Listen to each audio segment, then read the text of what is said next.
มันจะมีเพื่อนคนหนึ่งแกดูดิเราวาดสวยปะได้ตั้ง5 คะแน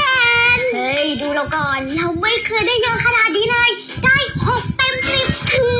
เก่งว่ะแม่ต้องภูมิใจในตัวเราแน่ดีใจด้วยนะแกของฉันแกต้องไม่เชื่อแน่ๆ7 เต็ม 10เยอะที่สุดในชีวิตแม่จะซื้อ iPhone 20ให้แน่ๆเฮ้ยแกเป็นไรอ่ะ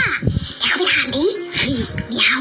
แกก็ไปถามดิแกไม่เป็นไรนะคราวหน้าเอาใหม่แกไม่เข้าใจหรอกของเรามันแย่มากแกทำดีที่สุดแล้วนะเว้ยคราวหน้ามาฝึกวาดด้วยกันก็ได้นะเราได้10 เต็ม 10แต่มันไม่สวยเลยแกดูดิเรามันไม่เก่งเหมือนพวกแกหรอกชมด่าเราเนี่ย